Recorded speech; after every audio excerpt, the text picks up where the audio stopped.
Hello नमस्कार, welcome to my channel study with success MB. देखिए दोस्तों, जो भौगोलिक विभाजन है उत्तराखंड का, उसमें हम पढ़ चुके थे गंगा का मैदानी क्षेत्र, तराई क्षेत्र और भाबर क्षेत्र। तो अगर आपको इन तीनों क्षेत्रों के बारे में जानकारी चाहिए तो इससे पहले वाली वीडियोस ज़रूर देखें, क्योंकि उसी में मैंने बताया था कि किस प्रकार से जो उत्तराखंड है उसको भौतिक संरचना के आधार पर बांटा गया है। ठीक है, तो अब हमारा उसी में फोर्थ जो टाइप्स था वो है शिवालिक क्षेत्र। और शिवालिक क्षेत्र काफ़ी महत्वपूर्ण है, यहाँ से कई बार कई क्वेश्चन पूछे भी जाते हैं। ठीक है, तो चलिए जानते हैं क्या है उत्तराखंड का शिवालिक क्षेत्र। तो अगर हम इसकी टेम्परेचर सबसे पहले हम देखेंगे तो जब गर्मियों का मौसम होता है तो तब यहाँ पे टेम्परेचर होता है आपका 29.4 डिग्री सेंटीग्रेड से लेके 32.80 डिग्री सेंटीग्रेड। ठीक है, ये तो बात रही गर्मियों में शिवालिक क्षेत्र के टेम्परेचर की। और सर्दियों में अगर हम इसका तापमान देखेंगे तो सर्दियों में शिवालिक क्षेत्र का तापमान रहता है 4.40 डिग्री सेंटीग्रेड से लेकर 7.20 डिग्री सेंटीग्रेड तक। अब हम देखिए, इससे पहले हमने भाबर क्षेत्र पढ़ा था और भाबर क्षेत्र में क्या क्या चीज़ों की दिक्कतें होती है, जैसे कि खेती को लेकर। तो जस्ट भाबर क्षेत्र के तुरंत उत्तर में, ठीक है, तुरंत उत्तर में स्थित पहाड़ियों को क्या कहा जाता है? शिवालिक कहा जाता है, या फिर आप इसे वाया हिमालय भी कह सकते हैं। ठीक है, या फिर आप इसे हिमालय का पाद भी कह सकते हैं, हिमालय का पाद भी कह सकते हैं। और जो दक्षिणी देहरादून है, ठीक है, इसके अंतर्गत दक्षिणी देहरादून, उत्तरी हरिद्वार, दक्षिणी टिहरी गढ़वाल और मध्यवर्ती पौड़ी, दक्षिणी अल्मोड़ा, मध्यवर्ती नैनीताल व दक्षिणी चंपावत आदि, इसमें 7 जिलों में फैला हुआ है शिवालिक क्षेत्र। ठीक है, कितने जिलों में फैला है शिवालिक क्षेत्र? तो ये फैला है हमारे 7 जिलों में। देखिए, जो शिवालिक क्षेत्र है, इस पर्वत श्रृंखला की जो चोटियां हैं, ठीक है, शिवालिक क्षेत्र में जो पर्वत श्रृंखलाएं हैं, उन चोटियों की जो ऊंचाई है, उनकी ऊंचाई है 700 से लेकर आपके 1200 मीटर के बीच में, यानी कि 700 टू 1200। ठीक है, 700 टू 1200 मीटर के बीच में शिवालिक क्षेत्र पे जो पहाड़ियाँ हैं, जो पर्वत श्रृंखलाएँ हैं, उनकी ऊंचाई होती है। और ये जो शिवालिक क्षेत्र की जो श्रेणी है, ये हिमालय का सबसे नवीन भाग है। सबसे नवीन भाग है मतलब सबसे नया ये बना हुआ भाग है। जब सबसे देर में बना है तो इसलिए ये क्या है, सबसे नवीन है। अगर देखिए, जो शिवालिक क्षेत्र नवीन है, और तब भी आपसे अगर मैं बताऊं तो करीबन 1.75 लाख से लेकर 3 करोड़ वर्ष पूर्व निर्मित हुआ है शिवालिक क्षेत्र, और ये क्षेत्र सबसे नवीन माना जाता है। तो सबसे प्राचीन क्षेत्र आप लगा सकते हैं कि कितने करोड़ वर्ष के पहले हुआ होगा। इसमें शिवालिक जो हिमालय है, इसको 4 श्रेणियों में विभक्त किया गया है ना, आप लोगों को पता ही होगा। ट्रांस हिमालय है, वृहद हिमालय है, मध्य हिमालय है, और फिर आता है आपका शिवालिक क्षेत्र। ठीक है, तो शिवालिक क्षेत्र क्या है, सबसे नीचे है। इसे भी मैं थोड़ा सा आपको लास्ट में समझाने की कोशिश करूँगी। अब देखिए, ये सबसे बाद में निर्मित हुआ है, सबसे तो इसलिए इसी कारण इसमें क्या पाए जाते हैं, जीवाश्म भी पाए जाते हैं। तो इससे पहले मैंने बताया था कि कहाँ पे जीवाश्म नहीं होते हैं, ठीक है, किस श्रेणी पे नहीं होते हैं, वो मैं पहले वाली वीडियोस में आपको बता चुकी हूँ। इसमें आप देख सकते हैं कि शिवालिक क्षेत्र में क्या पाए जाते हैं, जीवाश्म पाए जाते हैं।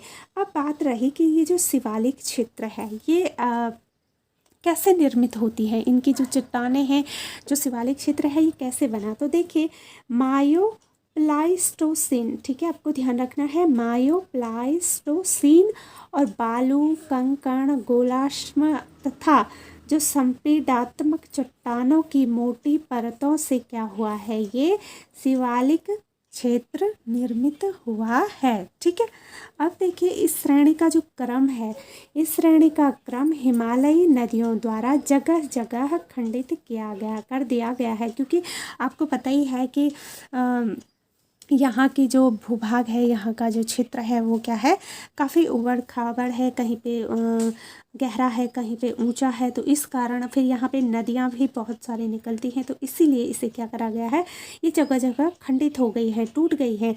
तो कैसे कैसे ये टूटी हैं उसके बारे में भी पूछा जाता है, तो उसे हम जानेंगे। देखिए, टिहरी हो गया, हरिद्वार। तो इनमें गंगा द्वारा विभाजन हुआ है, ठीक है। टिहरी और गढ़वाल गंगा द्वारा, और इसमें आप देख सकते हैं देहरादून में यमुना द्वारा, और पौड़ी में हुआ है पश्चिमी राम गंगा द्वारा, परम राम गंगा द्वारा आदि के द्वारा, और नैनीताल में भकरा, ठीक है, भकरा और कोशी और नंधौर आदि के द्वारा है।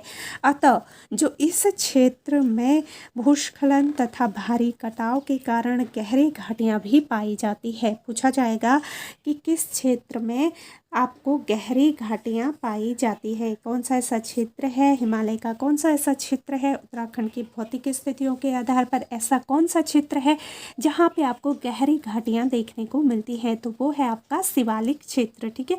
क्यों है, क्योंकि यहाँ पे देख सकते हैं आपके भूस्खलन भी होता है, भारी कटाव भी होता है, तो इस कारण क्या होती हैं, यहाँ पे गहरी घाटियाँ भी पाई जाती है। और गर्मियों में यहाँ का जो मौसम होता है वो काफ़ी सुहावना होता है, इसीलिए ज़्यादातर जो पर्यटक केंद्र है वो कहाँ पे है, शिवालिक क्षेत्र में ही है, ठीक है। क्योंकि गर्मियों में मौसम काफ़ी सुहावना होता है, तो यहाँ पे क्या है, ये पर्यटक केंद्र भी है। अब देखिए यहाँ पर हम देखेंगे कि कैसी वनस्पति पाई जाती है, कैसे पेड़ पौधे शिवालिक क्षेत्र के अंतर्गत पाए जाते हैं। तो इसमें पाए जाते हैं आपके शीशम हो गया, बुरांस हो गया, साल, चीड़ और देवदार, बेंत, बांस आदि के वृक्ष पाए जाते हैं। अब देखिए इसमें एक इम्पोर्टेंट पॉइंट है, काफ़ी महत्वपूर्ण है और काफ़ी बार पूछा भी जाता है और हमें जानकारी भी होनी चाहिए। देखिए जो देहरादून का मंदारसू है और बाड़कोट तथा ऋषिकेश के पास पे क्या पाया जाता है, डोलामाइट की चट्टानें होती हैं। डोलामाइट की जो चट्टानें हैं उससे यहाँ पे क्या मिलता है, चूना पत्थर मिलता है। और चूना पत्थर आपको पता ही होगा कि इससे फिर क्या होता है, सीमेंट बनता है, सीमेंट से हम लोग घर बनाते हैं, ठीक है। तो बहुत इंपॉर्टेंट ये पॉइंट है, जो देहरादून का मंदारसू है और बाड़कोट है, ठीक है। देहरादून का मंदारसू, बाड़कोट है, और ऋषिकेश के पास है आपका डोलामाइट चट्टानों से क्या मिलता है, चूना। किसकी चट्टानों से चूना प्राप्त होता है, तो वो होता है डोलोमाइट की चट्टानों से।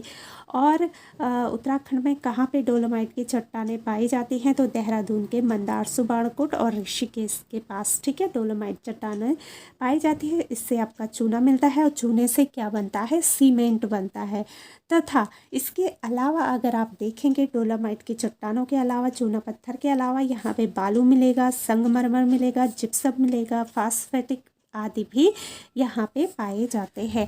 तो काफ़ी इम्पोर्टेंट रहता है हमारे लिए शिवालिक क्षेत्र, बहुत ही इम्पोर्टेंट है। तो मैं चाहती हूँ आज आप लोग केवल शिवालिक क्षेत्र को बहुत अच्छे से ध्यान से इसे पढ़ें और याद करें। तो आई होप आपको चारों पॉइंट्स अब क्लियर हो गए होंगे।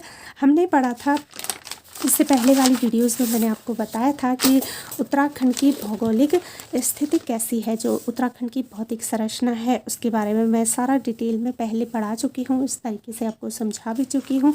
उसके बाद देखिए हमने पढ़ा था कि हिमालय राज्य की अवधारणा, हिमालय राज्य की अवधारणा के बारे में कि कैसे इसको विभाजन किया गया है। तो ये हमने देखा था कि गंगा का मैदानी क्षेत्र, पहला जो उत्तराखंड के राज्य 8 भौतिक या फिर भौतिक क्षेत्रों के रूप में भी इसे बांटा गया है। उसमें पहला था गंगा का मैदानी क्षेत्र, उसके बाद था तराई क्षेत्र, और उसके बाद हमने पढ़ा था भाबर क्षेत्र, ठीक है। इससे पहले वाली वीडियोस में हमने भाबर क्षेत्र डिस्कस किया था, और आज भाबर क्षेत्र के बाद आप देख सकते हैं हमने पढ़ा था शिवालिक क्षेत्र, ठीक है। भाबर क्षेत्र के बाद हमने शिवालिक क्षेत्र पढ़ा है, और काफ़ी इंपॉर्टेंट भूमिका निभाता है, यहाँ से कई क्वेश्चन पूछे जाते हैं। इसके बाद हमने देखिए शिवालिक क्षेत्र के बाद हमारा फिर रह जाता है कई और अन्य क्षेत्र, जैसे लघु या मध्य हिमालयी क्षेत्र, वृहद या उच्च हिमालयी क्षेत्र, और लास्ट इसमें जो 8वां जो टाइप है वो है ट्रांस हिमालयी क्षेत्र। तो अभी हमने 4 कंप्लीट कर दिए हैं, ठीक है। उसके बाद हमें 2-4 और पढ़ने हैं, फिर हमारा ये चैप्टर बिल्कुल कंप्लीट हो जाएगा। तो आई होप आपको वीडियो पसंद आई होगी। अगर आई है तो चैनल को लाइक करें, शेयर करें, कमेंट करें, और चैनल पे अगर आप नए हैं तो चैनल को सब्सक्राइब ज़रूर करें। नोटिफिकेशन बेल को आप ऑन करें ताकि मेरी आने वाली सभी वीडियोस की नोटिफिकेशन आप तक पहुँच जाए। तो चलिए फिर, उम्मीद करती हूँ आपकी तैयारी बहुत अच्छी चल रही होगी, आप सफलता की ओर अपनी कदमों को बढ़ा रहे होंगे। इसी के साथ हम मिलेंगे अगली वीडियोज़ में, तब तक आप सभी लोग अपना बहुत अच्छे से ध्यान रखिएगा। Bye and take care.